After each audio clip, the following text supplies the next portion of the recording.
Vamos fazer a leitura, irmãos, da palavra de Deus, que se encontra escrita no Evangelho narrado por Mateus.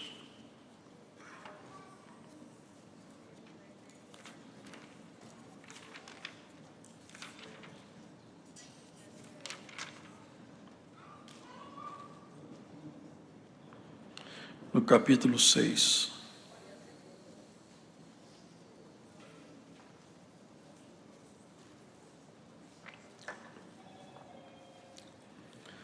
Guardai-vos de fazer a vossa esmola diante dos homens, para serdes vistos por eles. Aliás, não tereis galardão junto de vosso Pai, que está nos céus. Quando, pois, deres esmola, não faças tocar trombeta diante de ti, como fazem os hipócritas nas sinagogas e nas ruas, para serem glorificados pelos homens. Em verdade vos digo que já receberam o seu galardão. Mas, quando tu deres esmola, não saiba a tua mão esquerda o que faz a tua direita, para que a tua esmola seja dada ocultamente, e teu Pai, que vê em segredo, te recompensará publicamente. E quando orares, não sejas como os hipócritas, pois se comprazem orar em pé nas sinagogas e às esquinas das ruas para serem vistos pelos homens, em verdade vos digo que já receberam o seu galardão. Mas tu, quando orares, entra no teu aposento e, fechando a tua porta, ora a teu Pai que está em oculto, e teu Pai, que vê secretamente, te recompensará. E orando, não useis de vãs repetições, como os gentios, que pensam que por muito falarem serão ouvidos. Não vos assemelheis, pois, a eles, porque vosso Pai sabe o que vos é necessário antes de vós lhe o pedirdes. Portanto, vós orareis assim: Pai nosso, que estás nos céus, santificado seja o teu nome. Venha o teu reino, seja feita a tua vontade, assim na terra como no céu.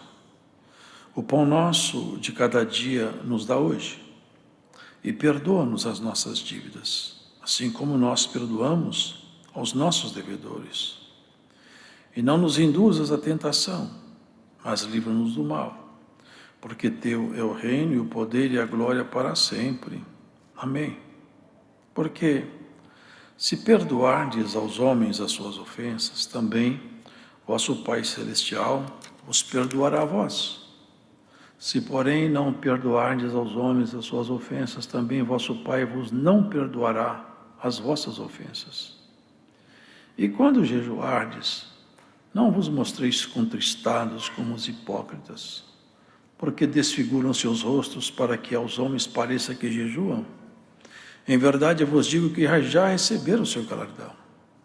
Porém tu, quando jejuares, unge a tua cabeça e lava o teu rosto, para não pareceres aos homens que jejuas, mas a teu Pai que está em oculto, e teu Pai que vê em oculto te recompensará. Não ajunteis tesouros na terra, onde a traça e a ferrugem tudo consomem, e onde os ladrões minam e roubam. Mas ajuntai tesouros no céu, onde nem a traça nem a ferrugem consomem, e onde os ladrões não minam nem roubam. Porque onde estiver o vosso tesouro, ali estará também o vosso coração. A candeia do corpo são os olhos, de sorte que se os teus olhos forem bons, todo o teu corpo terá luz. Se, porém, os teus olhos forem maus, o teu corpo será tenebroso. Se, portanto, a luz que em ti há são trevas, quão grandes serão tais trevas? Ninguém pode servir a dois senhores, porque ou há de odiar um e amar o outro, ou se dedicar a um e desprezar ao outro. Não podeis servir a Deus e a Mamon. Por isso vos digo, não andeis cuidadosos quanto à vossa vida, pelo que haveis de comer ou pelo que haveis de beber, nem quanto ao vosso corpo, pelo que haveis de vestir. Não é a vida mais do que o mantimento e o corpo mais do que o vestido? Olhai para as aves do céu, que nem semeiam nem cegam, nem ajuntam em celeiros, e vosso Pai Celestial as alimenta. Não tendes vós muito mais valor do que elas? E qual de vós poderá, com todos os seus cuidados, acrescentar um côvado à sua estatura? E quanto ao vestido, por que andais solícitos? Olhai para os lírios do campo, como eles crescem, não trabalham nem fiam. E eu vos digo que nem mesmo Salomão, em toda a sua glória, se vestiu como qualquer deles. Pois se Deus assim veste a erva do campo, que hoje existe e amanhã é lançada no forno, não vos vestirá muito mais a vós, homens de pouca fé. Não andeis, pois, inquietos, dizendo que comeremos, ou que beberemos, ou com que nos vestiremos, porque todas estas coisas os gentios procuram. De certo, o vosso Pai Celestial bem sabe que necessitais de todas estas coisas. Mas buscai primeiro o reino de Deus e a sua justiça, e todas estas coisas vos serão acrescentadas. Não vos inquieteis, pois, pelo dia de amanhã, porque o dia de amanhã cuidará de si mesmo. Basta cada dia o seu mal. Amém.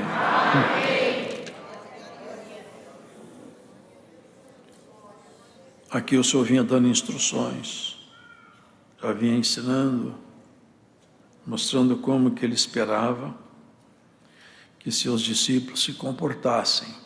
Qual era o comportamento que ele desejava encontrar nos seus discípulos? Uma norma de conduta, mas não somente isso. Porque a norma de conduta, ela estabelece parâmetros de comportamento que são apenas memorizados e obedecidos por meio ou por uma disciplina transitória. Mas o Senhor mostrava aqui um padrão de comportamento que nascia de dentro. Uma proposta de mudança realmente no jeito de nós enxergarmos a vida, no jeito de nós sermos. E ele vinha colocando sobre o escândalo, sobre o juízo, sobre a questão dos olhos, do jeito de falar, das obrigações. Porque, irmãos, o Senhor é que tem competência para nos instruir. A instrução dele prevalece para sempre. João fala que o verdadeiro amor, a verdadeira caridade, é guardar os mandamentos de Deus. Quem é capaz de guardar os mandamentos de Deus praticando-os, ele se torna então alguém que de Deus carrega consigo a boa parte. Quem é capaz de viver os mandamentos de Deus, e eles não são pesados. Os mandamentos não são pesados. Durante a lei, eles eram difíceis de ser suportados, porque as ordenanças não vinham acompanhadas de uma capacitação. Ordenava que os homens não poderiam fazer isso, nem aquilo, mas o problema é que eles não tinham forças. Porque você sabe, nós temos duas naturezas. E para ser simplista, não entrar na questão de alma e espírito, porque esse assunto é prolixo e não convém mexer com a diferença disso aqui na palavra, mas falando assim de uma forma geral, nós temos essa natureza espiritual e a natureza física. Elas estão aí, estão juntas, vivem juntas, parecem uma coisa só, mas elas não são. Elas são diferentes. E aqui o Senhor fala exatamente a tendência da nossa natureza humana sobre a tendência da nossa natureza espiritual. O perigo que existe quando a nossa natureza humana ela começa a direcionar nossos passos, as nossas ações, e nós preocupamos muito mais com aquilo que nós apresentamos ser do que com aquilo que nós somos. É como nessa sociedade vazia que vivemos, onde as pessoas valem pelo que elas têm, não pelo que elas são. É um vazio de valores, onde as pessoas são exaltadas pela ostentação que elas apresentam, pela riqueza e por coisas semelhantes a essas. mas pelo conteúdo do caráter, do coração. Ninguém é capaz de procurar alguém por esses valores hoje. A busca hoje é sempre pela natureza exterior.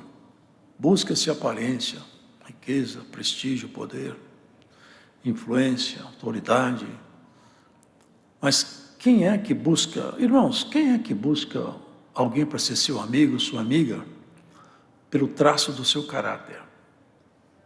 Quem é que procura realmente, eu quero ter amigos cujo caráter sejam ilibados, seja um caráter que eu admiro como ser humano. Eu quero ter algum amigo, alguma amiga que tem um caráter irrepreensível, ou pelo menos que tem um caráter melhor do que o meu. Eu quero pessoas que o jeito de viver, de falar, de negociar, reflitam pureza, honestidade e justiça. Essa busca, irmãos, precisa de estar em nós. Mas antes de procurarmos nos outros, nós precisamos de fazê-la brotar em nós. Eu não posso ser semelhante a alguém que de fato é diferente de mim.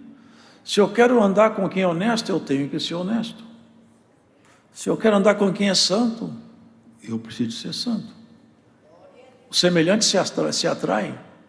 Por isso que o mundo está todo coligado na mesma esfera de ilusão e fantasia. Nós vemos hoje o mundo pisando em valores que no passado eram respeitados, tripudiando em cima de honra, fazendo chacotas com virgindade, tripudiam dos nossos jovens nas universidades porque eles são virgens, fazem chacota com eles, são tratados como um ser alienígena, porque eles vivem à margem dessa escala de valores invertidos. Acabaram com a simplicidade das crianças. Querem destruir todas as famílias. Sabe por quê? Busca pelo lado de fora e nunca se preocupa pelo lado de dentro. É a busca pelo descartável. A grande questão é que, embora seja uma ilusão, é uma ilusão persistente a nossa vida. Nós aceitamos a morte de todo mundo. Eu me lembro que eu li alguém dizer uma vez, que nós quando enterramos o morto, parece que quando enterramos o morto, nós enterramos a morte. Só que ela está nos esperando. Nós esquecemos disso aí. Nós esquecemos que usamos uma natureza descartável. Esse dia alguém me disse, nós nascemos com prazo de validade. E é verdade. Nós estamos dentro de um corpo descartável. E ele vai, de uma tal maneira, ser descartado, que nem nossos familiares querem ficar perto de nós depois que ele é descartado. Falaram, vocês lembram que Jesus falou para Marta e Maria? Uma delas falou, não, Senhor, não abra a sepultura, porque já são 4 dias, nós não queremos ver nosso irmão mais, porque já cheira mal. Descartou. É o que o Senhor Jesus estava mostrando, que eles estavam preocupados com mostrar aparências, viver um teatro. Olha, guardai-vos de fazer a vossa esmola diante dos homens. Vocês fazem esmola para ajudar alguém, porque vocês acreditam em Deus, acreditam numa vida após morte, querem ter realmente um relacionamento digno, ou vocês querem que as outras pessoas observem vocês sejam admirados. Vocês querem, olha como ele é bonzinho, olha como ela é bondosa, ela dá dinheiro para os pobres, mas sempre para ser visto, para ser aplaudido, para ser elogiado. É isso que o Senhor está falando aqui, guardai-vos, não faz esmola para que o nome de vocês seja projetado. Aliás, eu quero falar para vocês assim, quando vocês fizerem isso, vocês já receberam o vosso prêmio. Galardão é prêmio. Que galardão mais infantil, que galardão tão triste.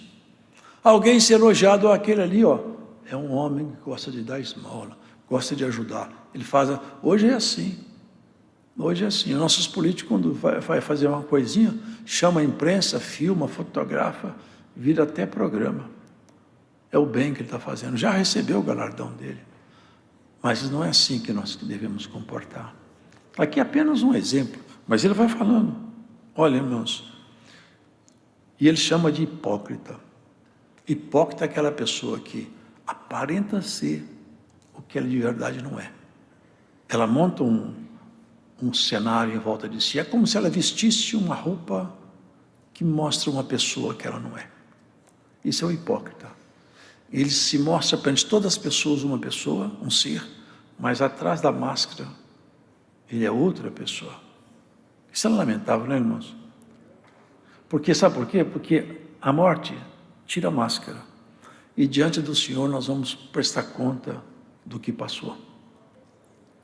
E o nosso Senhor Jesus começa aqui, ó. Eles fazem tocar trombeta diante deles, nas sinagogas. E tem mais. Eu não quero ritual, porque, irmãos, tem lugares que acontece isso. Aqui eu creio que não, mas tem lugar que acontece. A pessoa começa a fazer uma reza repetitiva. Reza, e faz aí não sei quantas rezas para alcançar uma graça, repetindo palavras.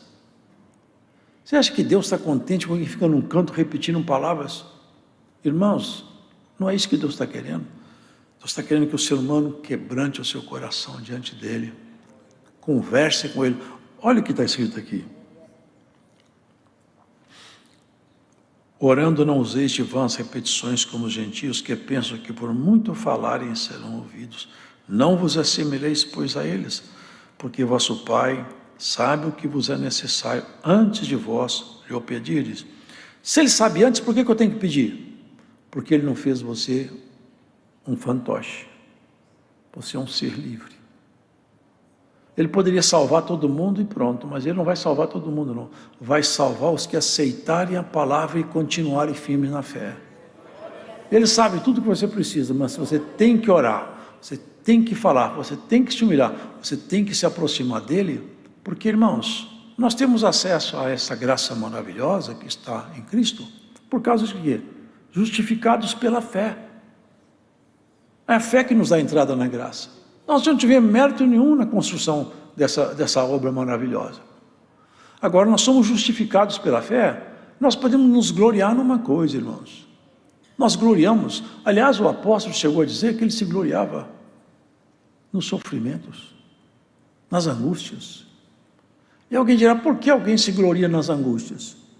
Ele explicou, porque quando eu passo muito processo difícil, eu acabo adquirindo alguma experiência. Depois que eu adquiro experiência, ou não sei exatamente, não lembro exatamente a ordem, mas ele fala, eu tenho a paciência. E depois que eu tenho paciência, eu encontro uma quarta virtude, a esperança. Então, os irmãos, vejam que o que Deus quer de nós é a construção de nossa natureza espiritual.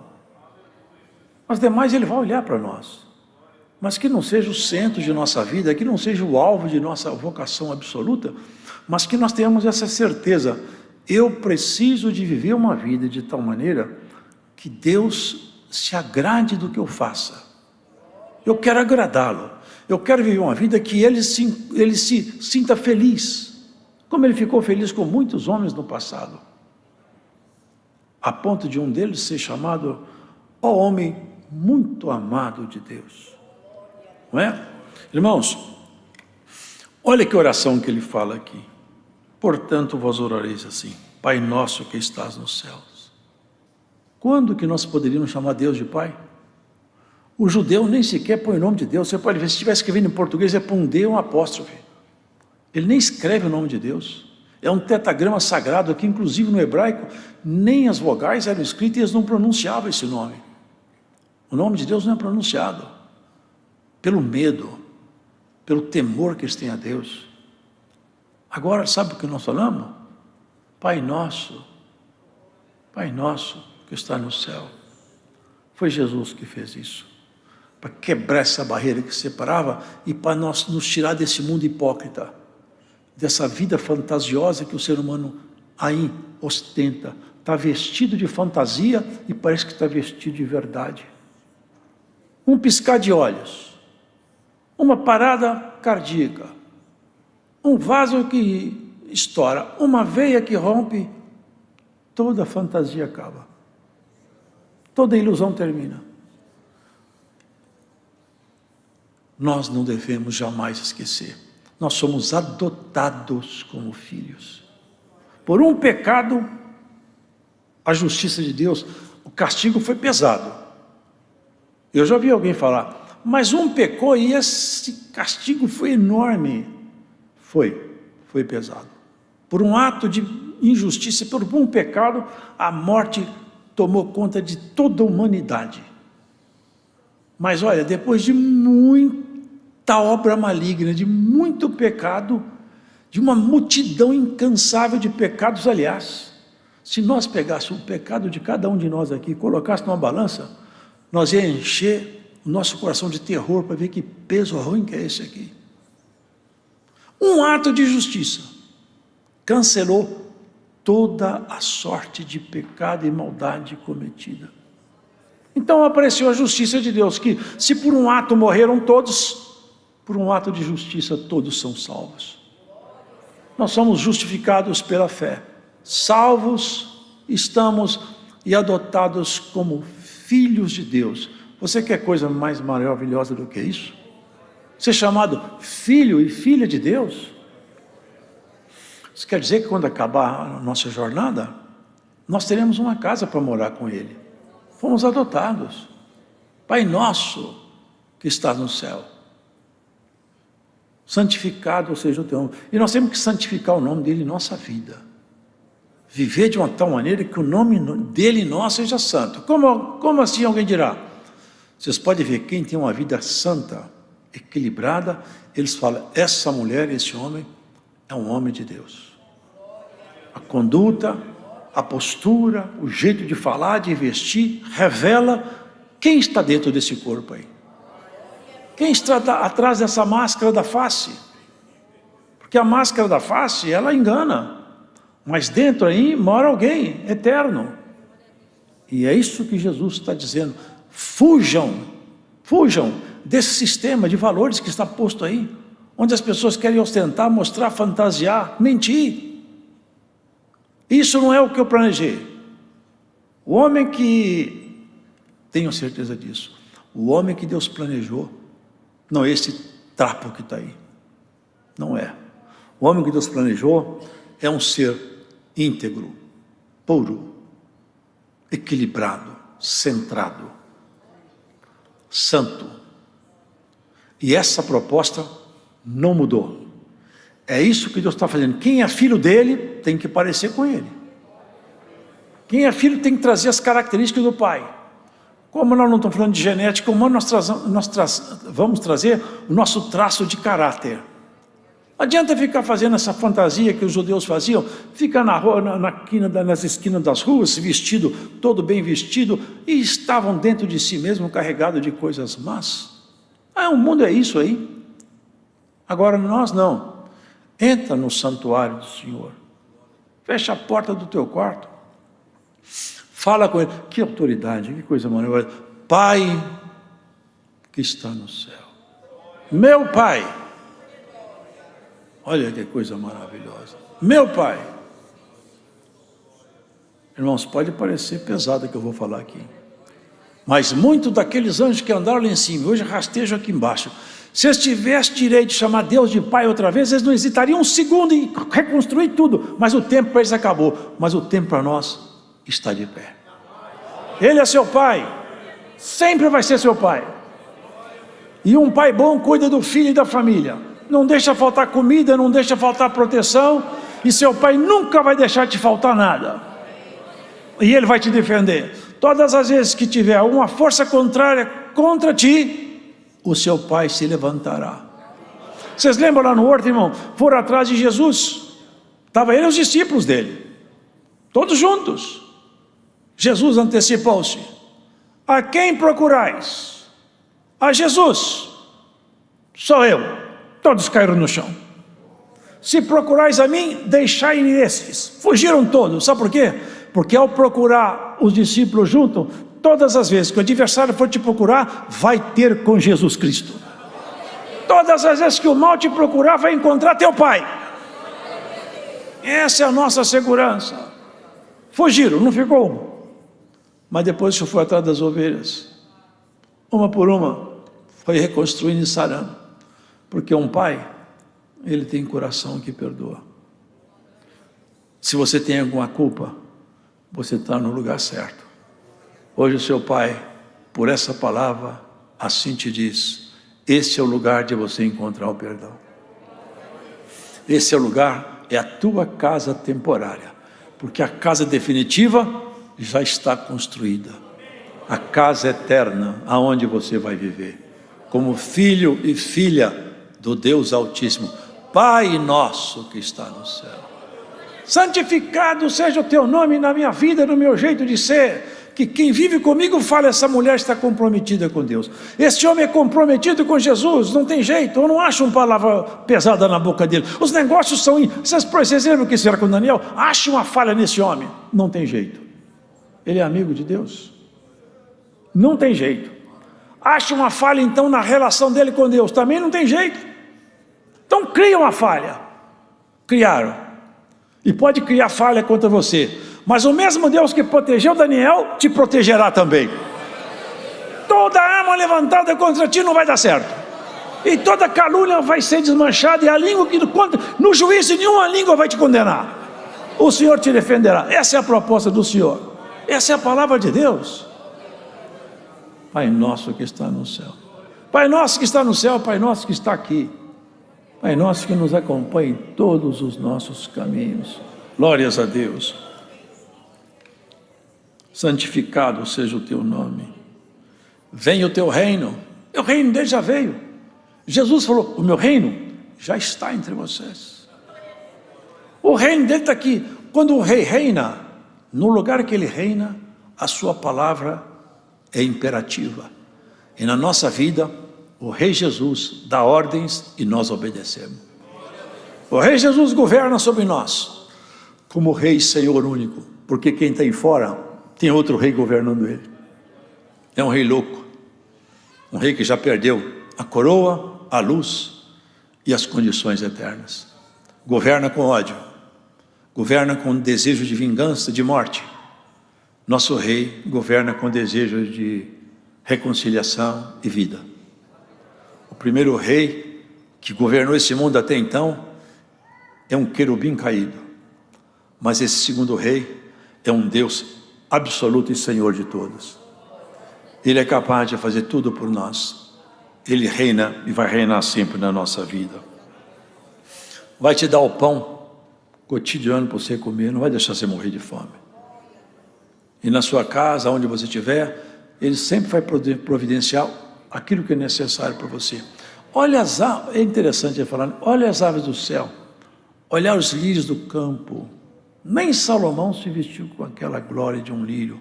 Ele estava dizendo o seguinte: o lírio se veste de vida. Além das cores, as cores são vivas. São vivas. Aquilo são, porque o vegetal tem vida. Ele se veste de vida. E eu faço assim para descartar de tarde. Agora, quanto mais vocês valem que um passarinho do que um lírio.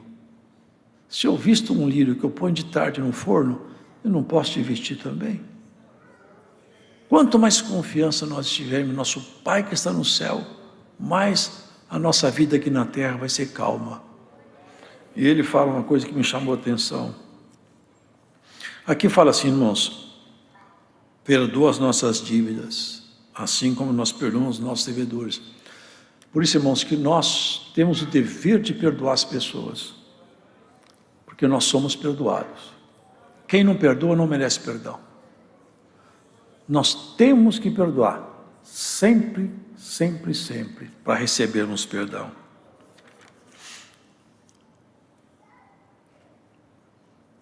Eu vi uma passagem aqui que me chamou a atenção. Não nos induzas à tentação. Deus não tenta ninguém, e de ninguém ele pode ser tentado. Mas muitas vezes ele permite que o nosso aperfeiçoamento suceda pelo caminho da tentação. Esse caminho é um caminho muito perigoso. Ele ensinou a gente a pedir para que esse caminho não seja o caminho do nosso aperfeiçoamento.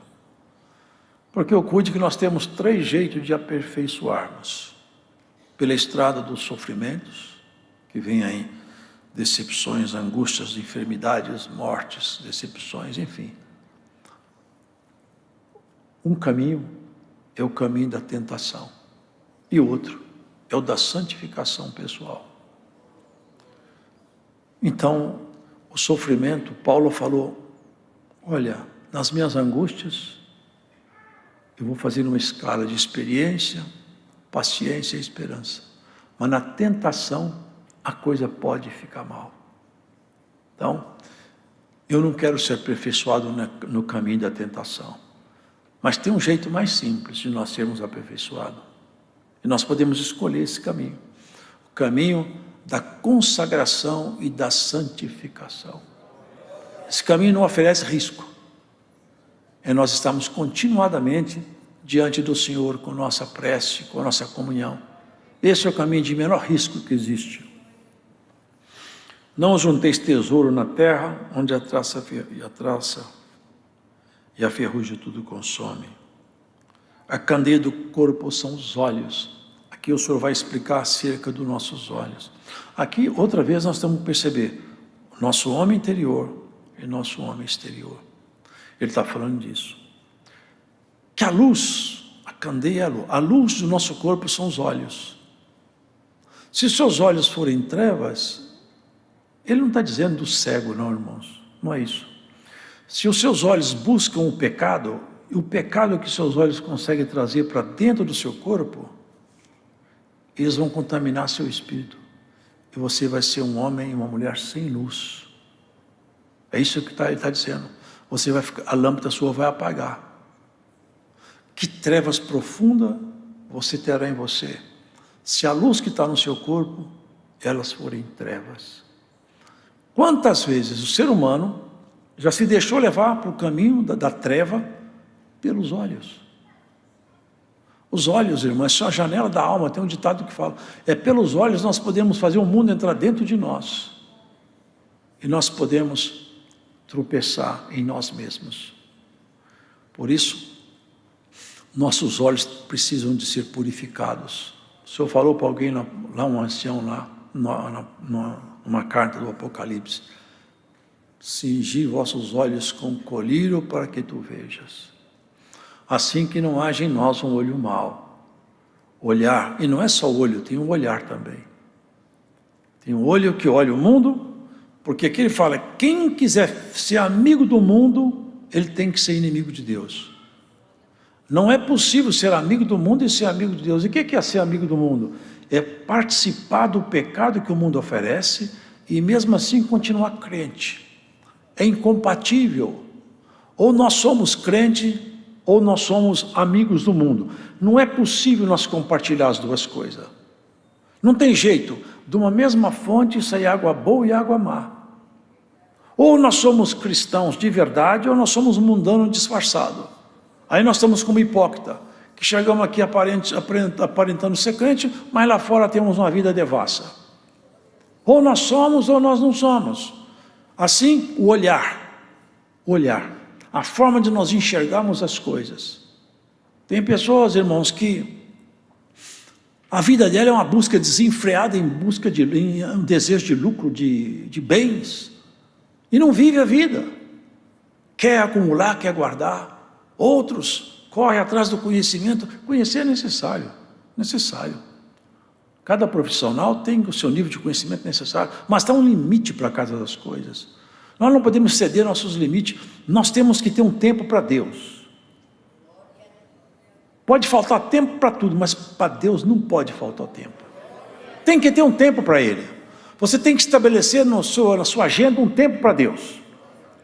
Marca um tempo, você tem que marcar um tempo. Esse tempo aqui é de Deus. Eu vou deixar um tempo para eu orar, um tempo para eu meditar, um tempo para eu ler a Bíblia. Eu tenho um tempo que é para Deus. É o olhar sobre o mundo. Quantos que estão correndo desenfreados aí, irmãos, atrás de tudo?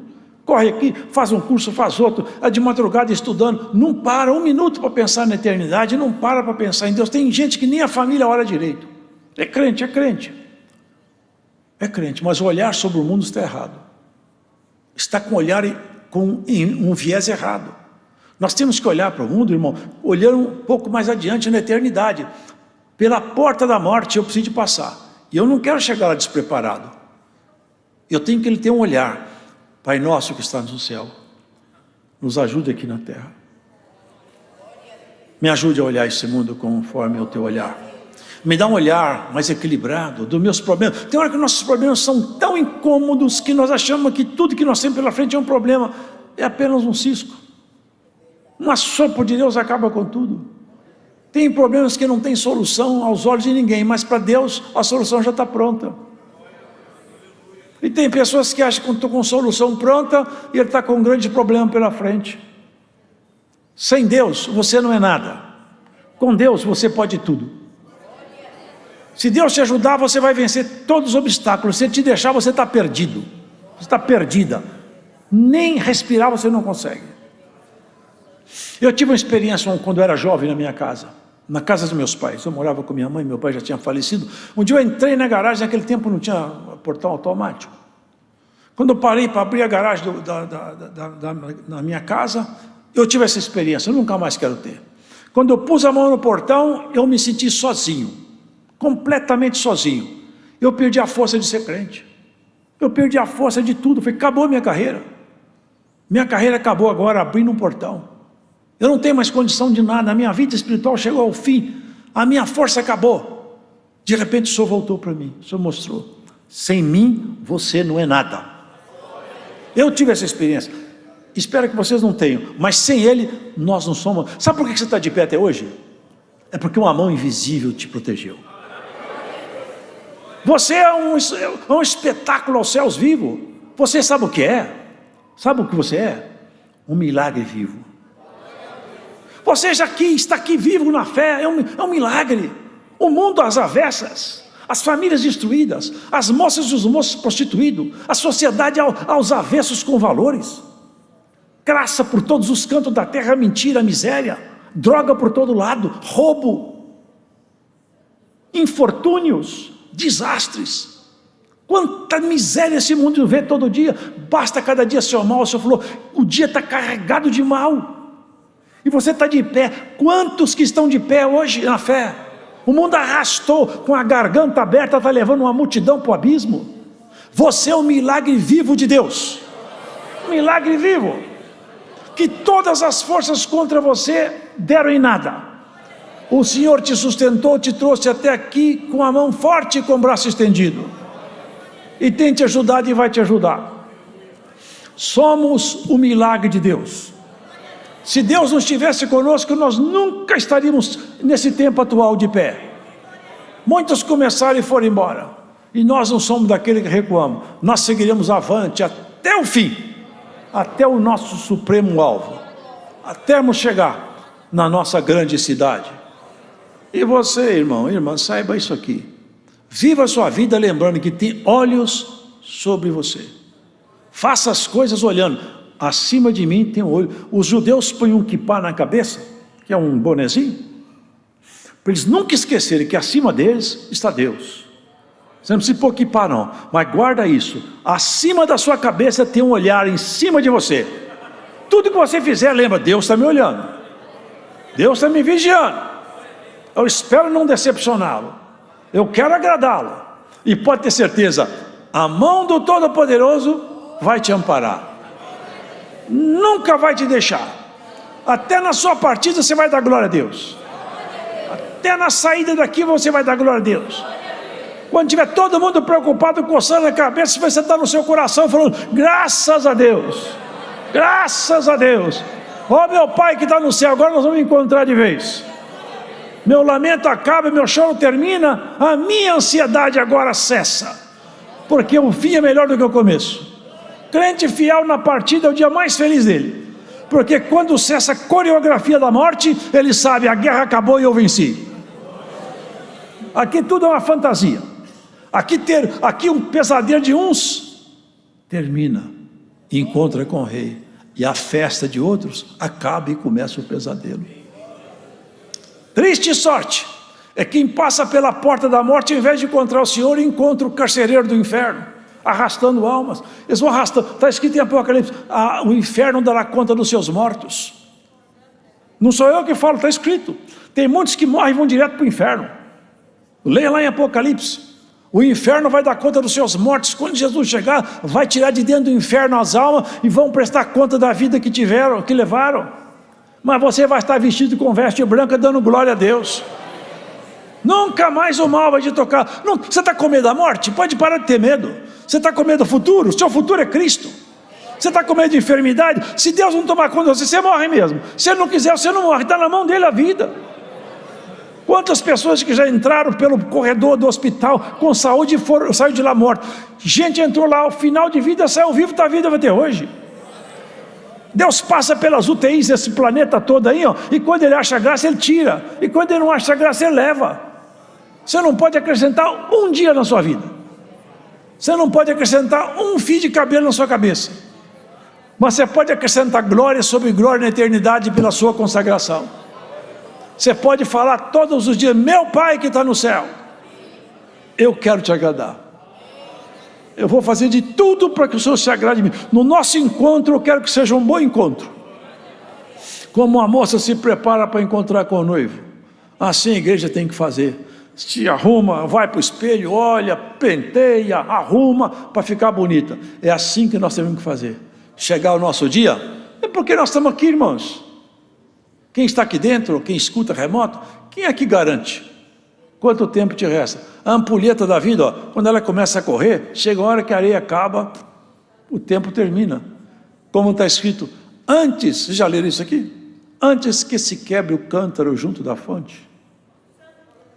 O cântaro é nosso corpo, ele quebra, ele volta para a terra. Antes que o cordão de prata se rompa. É isso aqui, ó. Antes que a nossa vida acabe, lembra-te do teu Criador. Cuidado com o olhar desse mundo. Cuidado com suas ações. Cuidado com o seu olhar e com o seu olho. Com os seus pensamentos. Mantenha-se limpo diante de Deus. Não se envolva com coisa que te contamine. Procure pessoas que tenham valores. Quando você quer saber como que uma pessoa é, fica um tempo perto dela, e pelo que sai da boca, você sabe o que está lá dentro. Porque ninguém esconde por muito tempo o que está no coração. Pela boca do ser humano, ele dá testemunho do que... Porque pode fazer um tempo de aparência, mas quem está perto, ele percebe. O mau cheiro ou o bom perfume de Jesus. Isso sai de nossas palavras. Essa é a proposta do Senhor conosco, irmãos, na tarde desse dia. Deus não quer ninguém fazendo aparência. O Senhor Jesus falou, Ele falou com uma mulher, vão chegar dia que não vão me adorar aqui, nem nesse monte, nem em Jerusalém. Sabe por quê? Porque Deus procura os verdadeiros adoradores. Aqueles que o adoram em espírito e em verdade. Deus procura os verdadeiros adoradores. Ele está interessado em encontrar verdadeiro adorador. E coisa que Ele mais agrada é quando encontra um verdadeiro adorador, falando, Senhor, eis-me aqui, eu estou te adorando em espírito e verdade. Recebe essa palavra. Se você não é um verdadeiro adorador, torne-se um verdadeiro adorador de Deus. Bata nas portas pela madrugada, no carro, no trânsito, pensa nele, eleva o seu pensamento lá em cima. Meu Deus, meu Pai que está no céu. Oh, coisa bonita. Meu Pai. Até no Salmo está escrito assim, Abba. Sabe o que significa Abba? Acho que era mais. Papai, papaizinho. Os hebreus têm medo de falar pai. E nós falamos até papai. Papai, ei, coisa boa. Papai, toma conta de mim. Me socorra, meu pai, eu estou com medo. Me socorra que eu estou aflito. Papai, me socorra, eu não sei o que eu vou fazer agora. Ele chega sempre e te dá uma saída. Ele sempre vai chegar. Pode ter certeza. O seu papai sempre vai chegar. Não temas, porque Ele é contigo. E nem te assombres, porque Ele é teu Deus. Deus seja louvado.